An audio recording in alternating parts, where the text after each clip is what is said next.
देखिए मुरैना क्या पूरे चंबल संभाग में मुझे लगता है कि शस्त्रों का एक अच्छा खासा क्रेज़ है, जिसके कारण ऑन रिकॉर्ड हम देखें तो मुरैना ज़िले में 25,000 से अधिक लाइसेंसेस शस्त्र लाइसेंस जारी किए गए हैं। पर प्रत्येक लाइसेंस के साथ कुछ शर्तें भी जुड़ी होती हैं और हमने जब इस पूरे लाइसेंसधारियों की समीक्षा की है, तो संज्ञान में आया है कि लगभग 1400 ऐसे केसेस थे जिनके ऊपर अलग-अलग समय में अपराध पंजीबद्ध लाइसेंस प्राप्त करने के बाद इनके ऊपर अपराध पंजीबद्ध रहे हैं।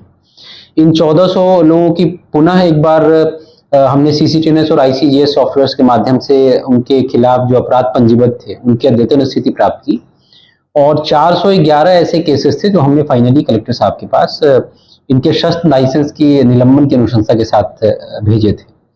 उसी में संज्ञान लेते हुए कलेक्टर महोदय द्वारा इनको नोटिस जारी किए गए हैं और उनके नोटिस के जवाब और साथ में इनके खिलाफ जो अपराध पंजीबद्ध हैं उनकी जो अद्यतन स्थिति है उसको ध्यान में रखते हुए कल 282 लाइसेंसेस का निलंबन आदेश जारी किया गया है।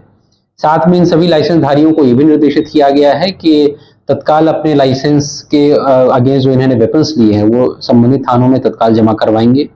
समय पर जमा नहीं कराने पर हमें बलपूर्वक उनसे वो लाइसेंस शस्त्र लेने पड़ेंगे और संभवतः अग्रिम वैधानिक कार्रवाई भी करनी पड़ेगी। सर, जिले बल्कि संभाग में बड़ी कार्रवाई देखने को मिल रही है। आगे भी किस तरह के प्रस्तावित इस प्रकार कार्रवाई की?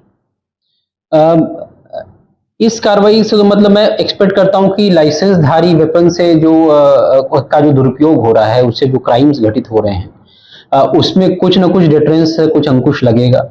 ये जिला मुरैना में लगातार ये आपराधिक प्रवृत्तियों के जो हमारे एलिमेंट्स हैं उन पे अंकुश लगाने के लिए पुलिस अधीक्षक महोदय और उनकी टीम के द्वारा प्रयास किए जा रहे हैं। उसी क्रम में 411 शस्त्रधारियों को उनके द्वारा चिन्हांकित किया गया था जिनके विरुद्ध वर्तमान में अपराध प्रचलित हैं या माननीय न्यायालय के समक्ष उनके विरुद्ध प्रकरण विचाराधीन है।